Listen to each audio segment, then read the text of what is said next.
Okay, welcome into Back Porch Sports. It's PGA Championship week, and it's as we record this, the Thursday opening round of the first major in golf, which is normally, of course, at Augusta National, but this year it's at TPC Harding Park. And JuliaKate Culpepper joins me today. JuliaKate with Golfweek, and she has you covered on the weekend rewind or the week rewind, I should say, at Golfweek, and keeps you up to speed there, but also just has phenomenal content throughout the week. And I just want to welcome JuliaKate into this conversation today and ask you, how are you feeling about a major and golf again? Oh, it's so nice. It's been a very long time. Like you said, we wanted it in March with Augusta National and the Masters, and we didn't get it. So now we finally have it at TPC Harding Park. It's going to be a little bit cooler than it usually is for the first major. Temperatures are 50s and 60s, but we have Tiger back. We have the world's top 20. So we're feeling good. We're really excited about it. It's about time. Yeah, when we look about sports coming back, and we talk about sports coming back, I should say, there have been some stops and starts in other professional sports with Major League Baseball, Major League Soccer. The NBA has mastered the bubble. It seems like they've had some time to see how everyone else has screwed up. And the PGA Tour is not exempt from that. They had a tough weekend at Hilton Head a couple months back, but now they're kind of rolling along. They're having positive tests here and there, but the sport lends itself to limiting interactions, limiting spread, and that kind of thing. What's been your take of how the PGA Tour has handled this, and ultimately how tournaments have gone, and how the sport has conducted itself in the midst of this pandemic? Well, we're journalists, so we're always skeptical. We don't always want to say they're doing a great job, but comparatively, the NBA and the PGA Tour have been on it. And the PGA Tour is traveling. It's traveling to some of the most infected states. You mentioned at Hilton Head, South Carolina is up there. They've gone to Connecticut. They've gone to Detroit. They've bounced around and they're carrying viruses, essentially, if they have it, from city to city across the nation. And you mentioned Hilton Head. That was where the first positive case was tested. They handled it really well. So if you're not paying attention to how the PGA Tour is handling it, they have tests readily available, so players don't feel exactly right. They can come and get a test. They can, practice socially distant on the range away from other players. And then they go out and they quarantine if the test is positive. If the test is negative, they jump right back out there. But the PGA Tour, golf has already played socially distant, so they had an advantage there over a lot of other sports. But look at Major League Baseball. They're traveling, and I think the Cardinals late last week, had 13 positive tests on one team. The tour has 8 players that have tested positive and 2 caddies. Yeah, I mean, Major League Baseball's got its own issues. You can't enforce a bubble in Major League Baseball. They had the option to. Rob Manfred wanted to pursue that. It's been, a disaster from an organizational standpoint. But when you look at the actual cases of teams, you're able to look at the Cardinals, you're able to look at the Marlins and say, these guys chose to not uphold the agreement that everyone else wanted to do, which was, let's not be idiots so we can keep playing our sport. With the PGA Tour, you don't have as many people affected by that, but if a golfer or a caddy decides to do that, the structure is a little bit different. You don't have a manager, you don't have an organization, a players association holding you responsible for that. You're accountable to yourself, and you can't play. So I think that's the built-in accountability for the tour that's helping guys kind of realize that they have to continue doing their jobs, and if they screw up, they can't do it. And another thing is, if you screw up on the PGA Tour, you affect yourself. Like, you don't affect your entire team. The Cardinals and the Marlins are seeing, if you screw up, you can affect an exponential number of people. No telling how many it's one person who went out, partied, whatever, screwed up. Who was it on the NBA in the NBA who went out for a doctor's appointment or something, went to a strip club and Oh, then tried Lou, to come back? yeah, Lou Williams went to a funeral and went to Magic City in Atlanta, which was couple blocks away from the visitation. And he said, I think yesterday or a couple nights ago now, that he wishes he'd made a higher quality decision. And I mean, it was funny to see the reaction to that. Is like, old Lou's going to the strip club. It's funny, but really, it's not. Yeah. Right. Right. There's league wide accountability. That's what team sports need. And individual sports are different to some extent because it's your bank account is going to suffer if you don't make it to the weekend and you test positive and you were out clowning around, or you were clowning around the week before, who knows, but you are the one who is held responsible. And I think that's another reason that the tour has been successful in this, is because each individual player knows, I'm screwing myself up and I'm screwing up my financial stability potentially. I'm screwing up the ability to play in a major, the ability to play for 2 or 3 more weeks even. When you look at TPC Harding Park, I don't know. I've never been out there, but it doesn't look like there are too many opportunities for guys to screw around. It looks pretty secluded, looks pretty peaceful.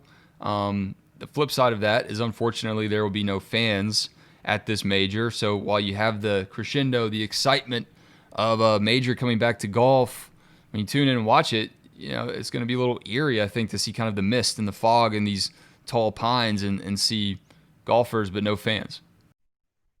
Absolutely. That's one of the things that players have been talking about. Brooks Koepka, especially when he's been asked over the last week, what do you think about not having fans? And Brooks is a candid guy, so he'll shoot it straight. But he said he's going to miss them, which I was surprised by. He's going to miss them because they rib him when he does something bad, and he loves it. And they rib him, or they cheer him when he does something great. And that's the element of a major. Imagine Tiger winning his Masters last year, and there's not that big roar when he sinks that final putt. The moment's great if he fist pumps, but I mean, how much more did he fist pump because he's surrounded by thousands of people excited for him? It's a different element for sure. But one of the cool things I like about Golf Without Fans is the mics are hotter to some extent because there's not the rumblings. So you can hear guys talking to their caddies and you get that little more intellectual side of the game there. Who are the kind of the individuals that you're looking out for, not necessarily to win, but you're just excited and interested in them specifically to see how they do? You mentioned Brooks Koepka. The anti-Brooks Koepka is obviously Bryson DeChambeau. I mean, I think that's just a much needed element of golf right now, is if we don't have like traditional storylines like we might normally have. I love the element of two guys that, at least in public, hate each other's guts. I think the media was trying to do a Rory Brooks kind of rivalry around the Tour Championship last year, a little That's bit not as after. exciting. And this one's way better. Brooks has been tweeting like little pictures of players juicing and kind of alluding to Bryson. He doesn't explicitly say anything, but people are like, we know what this means. But that makes golf fun, and that's a fun element to it. And I think Brooks is almost 30, correct me if I'm wrong, and then Bryson's 26. I mean, they're young guys coming in and creating some drama, which all sports fans love. And Bryson's kind of changing the game in another instance because he's driving the ball so far. He gained 40 pounds recently and is consuming, I think our Steve D'Amiglio at Golfweek said 4,000 calories a day, 2 or 3 protein shakes, just pumping up. He's not stopping anytime soon. So it's going to be fun to watch the two of them. Around Golfweek, I don't want you to speak for your colleagues or anything, but you do kind of speak more with professionals in golf media on a daily basis than most of us do. What's the perception about Bryson and about, kind of his antics? No pun intended, did not mean to do that, so please don't hate me for that. But I mean, like complaining about a fire ant, like that kind of stuff. I don't know if it's manufactured. I don't know if he's, just trying to play into this character, this persona, or if he is actually like that. Well, I'll tell you one thing. Patrick Reed's probably glad that Bryson DeChambeau has taken a bit of the spotlight and the hatred. But I think all sports need someone that you love to hate. And regardless of if Bryson is doing it intentionally or not, we're talking about him. But the one that did it for me was when he berated the cameraman a few weeks ago for zooming in too close on him or watching him miss a putt, whatever it was. And then a few rounds later, he had his caddy stand in front of the cameraman. And it's like you're on TV because you're accomplished, like you're in the featured groups or featured holes, whatever. You're being shown because you are accomplished, and that comes with the territory of winning more. And I personally don't like that type of attitude, but who knows if he's doing it intentionally for marketing purposes, brand recognition, Hmm. whatever. Yeah, that's like, to me, Patrick Reed is unlikable because, you know, that's who Patrick Reed is, right? For me, when I watch Bryson DeChambeau, it seems much more calculated. And that in and of itself, probably makes people hate him. But when you consider the fact that, he may be doing some of this like with a thought behind it, it almost makes him seem like more of an evil genius to me. Potentially. I mean, yeah, like the best villains of all time are really calculated. Yep. So, and you love them. You love to hate them. It's like the Patriots, you know? He can be the Patriots of the PGA Tour. When you see him like hit the ball as far as he's doing it though, and loading up on the calories and bulking up, I just think there's enough proof in the past to say like this may work in the short term. It may win you a tournament. He's already won this year, um, but I don't know how sustainable it is long term. What do you think about that? That's a good question. I'm not quite sure. A lot of people that are older golf reporters who like the classic game of golf, very traditional, hate what he's doing Hmm. because he's driving the ball further, teetering on changing the game. It's going to be really interesting to see. I don't think you can definitively say yes or no on that, but 4,000 calories a day would exhaust me. That's all I know. I, my body couldn't handle it. I don't count my calories, but I know I'm not getting 4,000. That's for sure.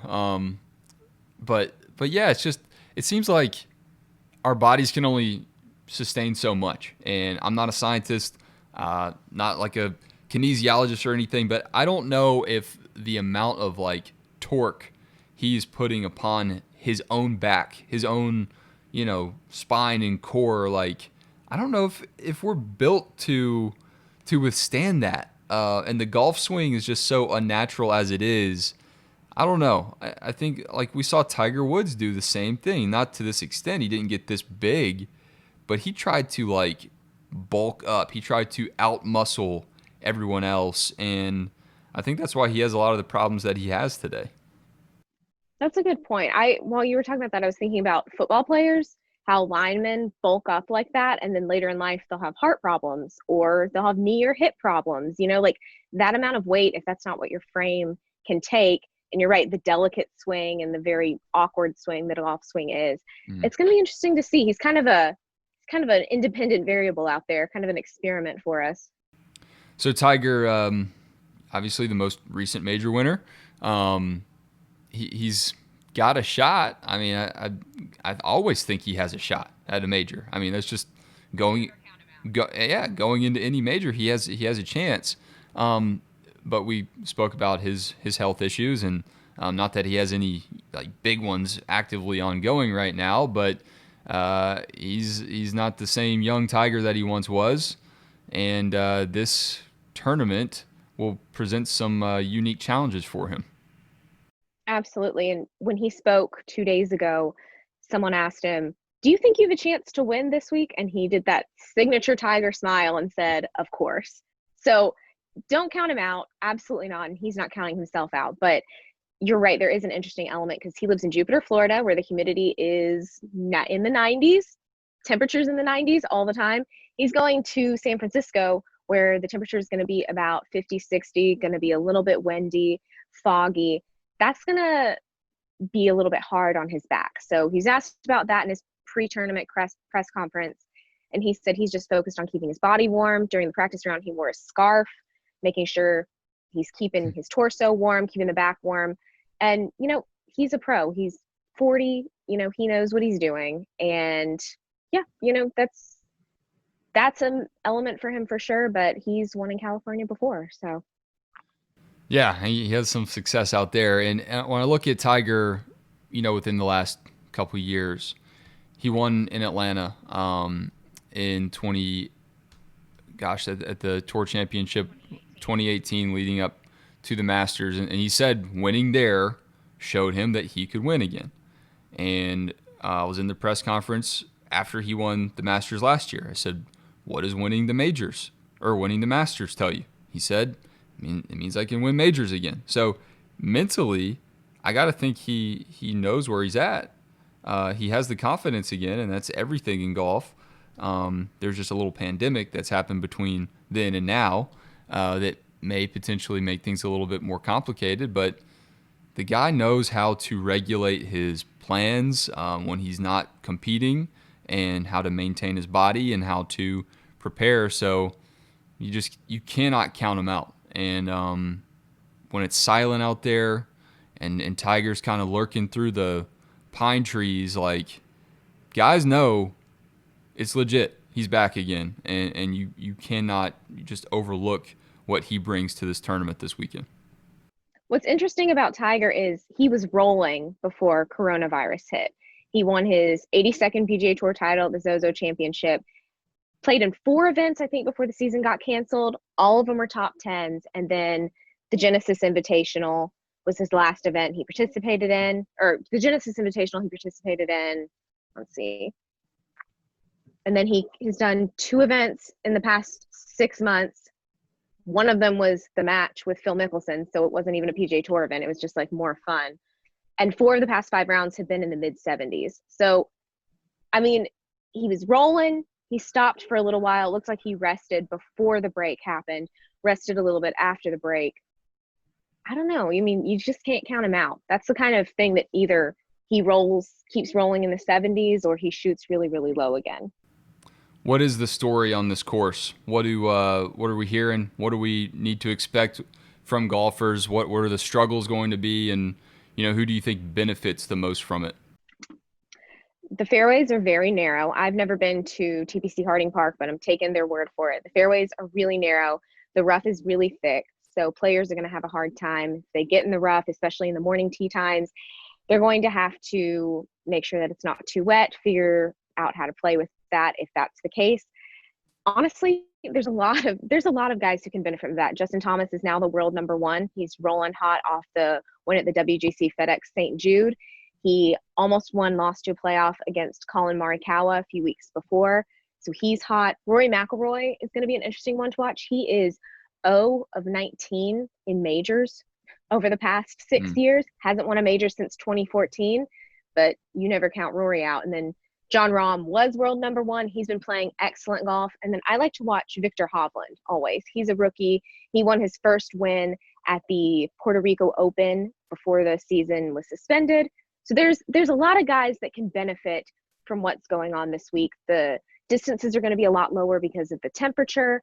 Some people are talking about the TrackMan numbers. It's 10 to 20 yards shorter on their drives. So it's really anyone's game. It's a lot different than the other tournaments in the high heat they have been playing in. What do you think this major coming back, what do you think it means for, the rest of golf in the midst of this pandemic, if they bring fans back within the next, year? What do you think conducting this successfully and just the impact it can have on the game? What do you think the PGA Tour stands to gain from having a major back? We've seen sports come back, but we haven't seen something of this magnitude yet since we've been shut down. Well, it says the PGA Tour is responsible, and it makes me want to support the PGA Tour even more. And it says we figured out how to do it.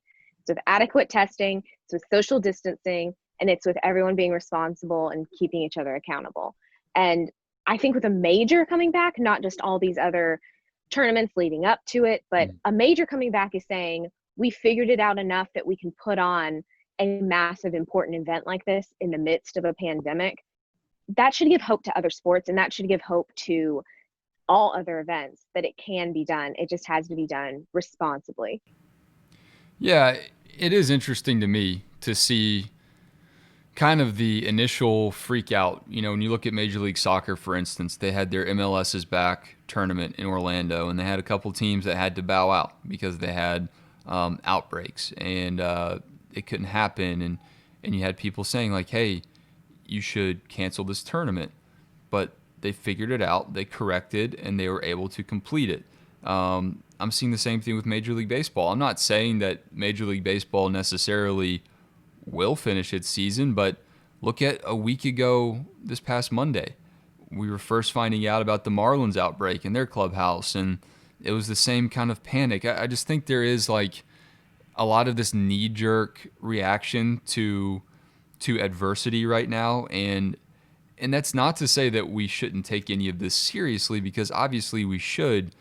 But I think people, we need to give these leagues a little bit more credit that they do have a lot of money and the desire to make sure these finish up. And like you said, the hope is there, but we need evidence. We need proof of that, and the PGA Tour has been proof of that.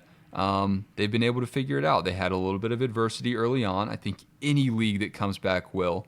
But it's how disciplined are your leaders going to be, and how disciplined are your athletes going to be. And I think that hope is a very important thing.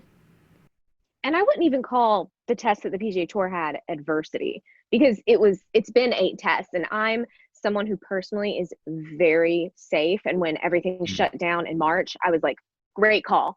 We don't really know what's going on. We don't have tests. We don't have any treatment. Let's shut it all down and just be extra safe. And now, if something is canceled on the PGA Tour schedule, pending any massive coronavirus resurgence to where we do need to shut things down, I'll just think it's an overreaction.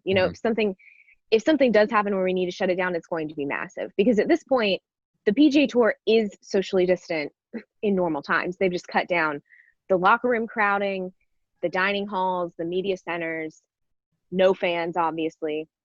But I think also the NBA has shown us that they can come back, and they're not a socially distant sport. Guys are Right. around each other, breathing on each other, sweating on each other for an hour. And they're in locker rooms together. They're on the sidelines together.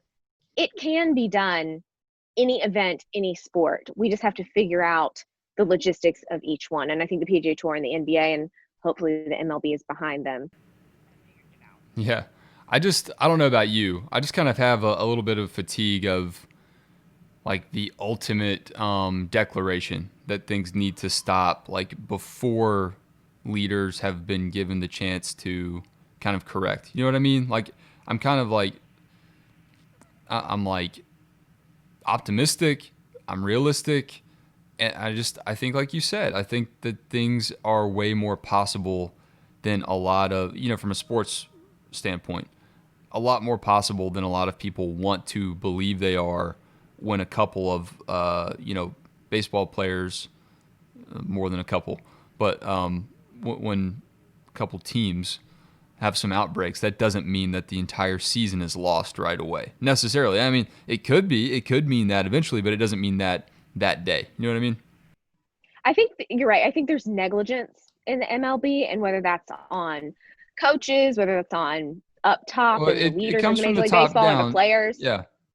whatever it is, there's negligence. And Rob Manfield has been saying, we're going to have to shut everything down. I think there was an anonymous report that he said, we're going to have to shut everything down if we don't come together and figure out a solution. Mm-hmm. And I think when you see the Marlins have the problems they did, and then the Cardinals, other teams are zipping up and trying to figure out a way to avoid what has happened on those teams, because they're out for 2 weeks. I think a third of the Marlins tested positive.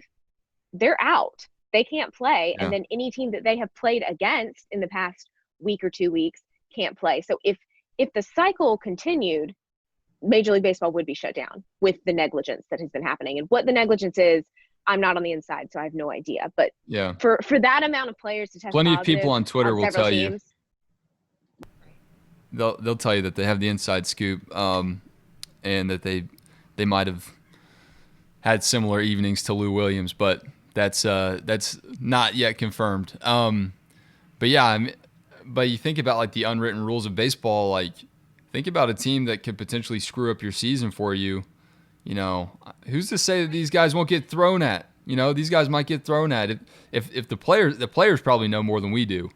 And if they know that the Marlins are hypothetically out there screwing around, they know that the Cardinals, went to a casino, like, and aren't taking it seriously and could potentially bring the whole thing down, I wouldn't put it past a major league pitcher to throw at some of these guys. Oh, I love that. I've missed it so much. That almost brawl a few nights ago Yeah. with the Astros, living for it. Well, when I see things like that, I've been tweeting out sports is healing because like people have been saying that nature's healing, because of this pandemic. But I think when you see a sense of normalcy like that, it kind of takes your mind out of it for a little bit. Takes your mind out of the tough times we've all been in, and you can't ignore them, but you also can't ignore the power that goofy things and weird, bizarre things like that, the power that has in sports. And I think golf is a fantastic example of that. And one more thing before we go, you went to Georgia. You know how important SEC football is. And Greg Sankey said it himself that Major League Baseball's handling of this pandemic and the way that its athletes and leaders are able to manage it and navigate it, he's looking at Major League Baseball specifically as an indicator of how college football might go. It's a little bit more intense because you have students coming on campus, you have larger teams, but you don't have a bubble. College football can't have a bubble because of amateurism issues that the NCAA has placed upon itself, but you also, the sheer amount of players, the conferences themselves, like, I don't know how you do that without going somewhere like, I don't know, Albany, Georgia. Probably not the best example. You go somewhere like Milledgeville, Georgia, where it's just like secluded, but you still have, infrastructure there and you have places to work out. Like the SEC can't do that. They have to rely on the teams. The athletes have to hold themselves accountable. So I don't know. I don't know if Major League Baseball's issues are a good thing for the college football season, or if, a couple weeks down the road we look back and say, Major League Baseball screwed this up early on, but they found a way to correct it. I don't think we really know the answer to that yet. Oh, absolutely not. And an element that SEC football and college football has that Major League Baseball, NBA, PGA Tour doesn't is it's 18 to 22-year-old boys. And from being an 18 to 22-year-old guy, there's a difference between being that age and being a 30-year-old and having some sense of social responsibility. And these kids are going to be on campus. Yeah. They're going to be socializing with other kids. Personally, I don't see how it can not get shut down because it's Major League Baseball. Baseball is socially distant to some extent. Football, absolutely not. There's no social distance in football, and they can't have a bubble like the NBA does. True, and I'm not counterpointing here because I don't think you have an excellent point, because I think you do. I was that age once, I think, and when you think about kind of that desire to just live your life, there's a lot of power in that thought. But look at Major League Baseball. Those guys are more mature, and they still screwed up. So I don't know if it's any more or less likely just because of that. I guess the Wild West element of students being on campus, that is what is just so tough and so tough to really think about. Absolute discipline at all times, but I think it was Arizona had a player that they were able to find out broke their regulations, broke their guidelines, and he got suspended. Like those are the kinds of things like coaches have to enact that kind of thing and figure it out and enforce it. And when I look at the SEC specifically, who would complain as an SEC fan that the SEC was the only conference that played this year? I don't think a single SEC fan would have a problem with that. That gives all the other conferences another reason to hate them. There's SEC bias, Wes, don't you know? Right, the SEC bias based on the fact that the SEC's won pretty much every national championship in the past 10 years with the exception of Clemson. So yeah, I hear you and I get it. And I understand it'll be a challenge, but it's like this issue of guys being too young but not being mature enough, like it's that argument kind of works against this whole thing in a couple different ways, because you assume that they can't control themselves. You assume that they're not mature enough. You also assume from an NCAA standpoint and the ability to profit off of their likeness that they're not mature enough to handle the income. It's like at a certain point, I think we need to give these guys a little bit more credit when you do see professional athletes in Major League Baseball that are older and, allegedly have more self-control and allegedly have more discipline. They screw up all the time. It's human nature to want to get as close as you can to the rule Mm-hmm. without breaking it. And just the element, I remember college as you do, and there's so much fun all the time. Fun is readily available. And in a pandemic, you got to have some accountability there, and you got to keep your teammates accountable. And if a college can do that and a coach can instill that into the program, you got to keep your brothers accountable, like the NBA snitch hotline, something like that, to keep each other accountable. Do it and prove us wrong. But for right now, I mean, our age group, the 19 to 30, I think they said on the news last night, is the most rampant in cases right now. Yeah, it's not good. And that's who we got in college, and that's who we got in some professional sports. Just because we don't see it, we might not get tested because we don't know we're carrying it, or we don't care. There's no universal truth for this one, but football is going to have a really hard time coming back. And I hope they don't, because I've missed it so much, and it's going to make a lot of people really happy. What do you think about those face masks that are going under the face masks? Have you seen those, the plastic shield? I would hate wearing one, I gotta tell you. In August in Athens, Georgia? I can't imagine. I get sunburned just thinking about it, and my face gets all hot just thinking about it. That is one thing to think about, though, from a spread standpoint, playing the game. Like, I see people kind of poking fun at the rules that you can't swap jerseys after an NFL game, but you can, play contact sport. You can play for 4 hours and touch someone, sit by someone, breathe on someone for 4 hours, but you can't swap a jersey with them. I had a high school football coach. Like, every high school football coach has a thing, right? They have like one go-to phrase, and one of our coaches would always say the average football play lasts 4 to 8 seconds. So all I need is your maximum effort for 4 to 8 seconds. And, we'd always kind of laugh at that because it's like, Coach, obviously that's 4 to 8 seconds, but you're talking about like 200 plays in a game. Like that adds up. So how responsible can you be between those plays?